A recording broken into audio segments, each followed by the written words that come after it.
Welcome to great Kirikalan magic show. அலைகடலான திரண்டு வந்து ஆர்ப்பாட்டமே இல்லாமல் இங்கு அமைதியாக அமர்ந்திருக்கும் என் ரசிக பெருமக்களே, உங்கள் எல்லோருக்கும் என் அன்பார்ந்த முதல் வணக்கம். Scene 1. America vs. India approach towards antimicrobial resistance. America. Antibiotics strictly required a doctor prescription. India. Many antibiotics are still purchased without prescription. நாகப்பட்டினத்தில் உள்ள மருத்துவக் கல்லூரியில் அழகன் என்னும் மாணவனுக்கு காதல் கடிதங்கள் குவிந்தன. எந்த காதல் கடிதத்தை தேர்வு செய்ய வேண்டும் என்று மாணவன் தவிப்பா. அவன் என்ன நம்ம பையனோட அவ்வளோ பெரிய அழகனா?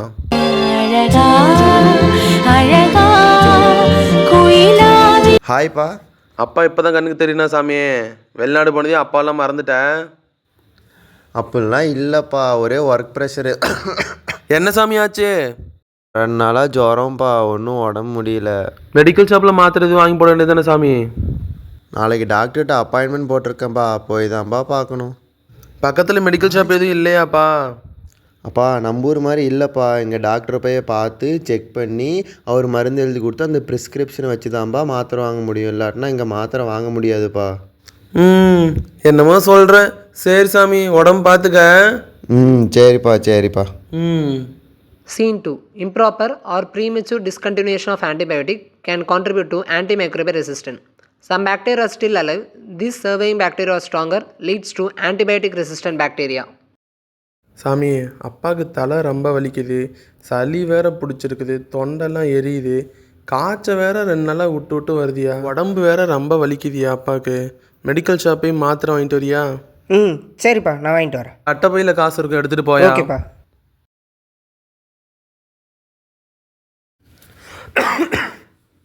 இந்தாங்கப்பா மாத்திரை, இந்தாங்க சுடு தண்ணி. சரி சாமி, நான் பார்த்துக்கிறேன். சரிப்பா, போட்டு படுங்க. எதா இருந்தாலும் என்னை சரி சாமி, நீ போய் தூங்கு. சரிப்பா. அப்பா, சொல்லு சாமி. 3 நாள் மாத்திரை கொடுத்தாங்களே, ஒழுங்காக போட்டிங்களா? ஒரு நாள் மாத்திரை போட்டேன், அதான் சரியாயிடுச்சுல சாமி.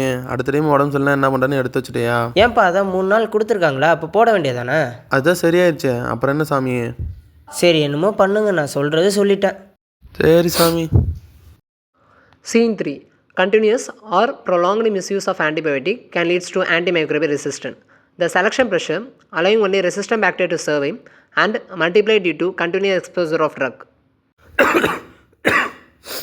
சாமி, அப்பாவுக்கு திரும்ப ஆரம்பிச்சிருச்சு. போன வாங்கின மாத்திரை கபோர்டில் இருக்குது, வரும்போது எடுத்துட்டு வாயா. இந்தாங்கப்பா மாத்திரை. சரி சாமி. ஏதாவது தேவைன்னா கூப்பிடுங்க. சரி. Scene 4. Contamination of resistant bacteria. Contamination occurs when drug-resistant bacteria from an external source enters a person, environment, food or medical equipment. என்னப்பா உனக்கு அடிக்கடி உடம்பு சரியில்லாமல் போயிட்டே இருக்குது? அந்த 3 மாத்திரையை போட்டியா இல்லையா? எப்பவும் போடுற மாத்திரை போட்டங்கண்ணு, இப்போ போட்டால் வேலை செய்ய மாட்டேங்குது. சரி, நம்மளே மாத்திரை வாங்கி போட்டே இருக்க வேணாம், நம்ம போய் டாக்டரை பார்த்துட்டு வந்துடுவோமா? சரி கண்ணு.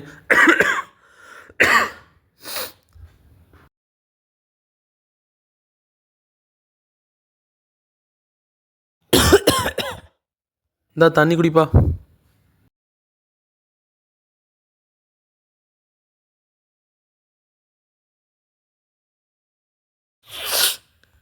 அப்பா பாப்பா ஹாஸ்பிட்டல் போயிட்டு வந்துடலாம். போப்பா, வரேன். பா சீக்கிரமாப்பா, உங்ககிட்டேருந்து எனக்கும் தொத்திக்கிச்சு. அந்த மருந்து போட்டாலும் கேட்க மாட்டேங்குது. வாப்பா போயிட்டு வந்துடுவோம். வரேன், போப்பா. கிளம்பி வாப்பா.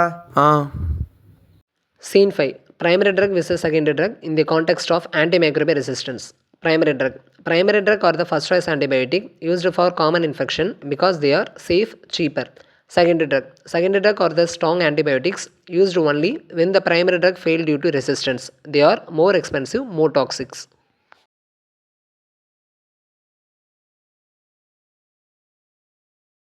சொல்லுங்க ஐயா, ஏதோ மாத்திரை எடுத்துகிட்டு வந்தேன்னு சொன்னீங்களே, அந்த மாத்திரையை கொஞ்சம் காட்டுங்க. சாமி, மாத்திரை குடியா. இந்தாங்க டாக்டர். எனக்கு எப்போ உடம்பு சரியில்லாமல் போனாலும் இந்த மாத்திரை தான் டாக்டர் போடுவேன். அப்போல்லாம் நல்லா கேட்டுச்சு, இப்போ கொஞ்ச நாளாக உடம்பு சரியில்லை, இந்த மாத்திரை போட்டேன் கேட்க மாட்டேங்குது டாக்டர். எனக்கும் நேரத்துலேருந்து உடம்பு இல்லை டாக்டர். இந்த மாத்திரை தான் போட்டேன், கேட்கலாம். ஆனால் நீங்கள் என்ன படிக்கிறீங்க? நான் 12th படிக்கிறேன் டாக்டர். அப்பாவுக்கு சொன்னால் புரியுமான்னு தெரியல. நீங்கள் படித்ததுனால நான் சொல்கிறேன், நான் சொல்கிறத கவனிங்க. சரிங்க டாக்டர்.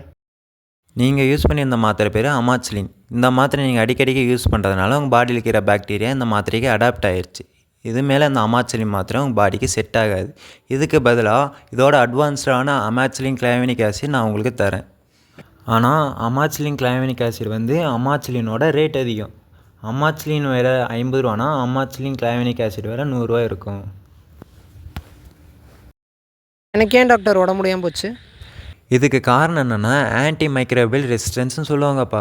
உங்கள் அப்பா உடம்புல அடாப்ட் ஆன பாக்டீரியா உன் உடம்புக்கும் வந்துருச்சு. அதனால தான் இந்த மாத்திரை உனக்கு கேட்கல. சரி டாக்டர். நான் மாத்திரை எழுதி தரேன், நீங்கள் ஃபார்மஸியில் கொடுத்து மாத்திரை வாங்கிக்கோங்க. சரி டாக்டர்.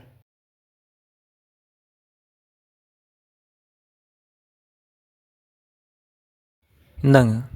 சரிங்க டாக்டர். Thank you doctor. 5000 ரூபாய்க்கு தமனா, சமந்தா, அஞ்சலி 3 பேரையும் மிக்ஸ் பண்ணி ஒரு மாடலு. நன்றி நன்றி நன்றி. இதை தவிர எனக்கு வேற என்ன சொல்றதுன்னு எனக்கு தெரியலங்க. வர்றேங்க.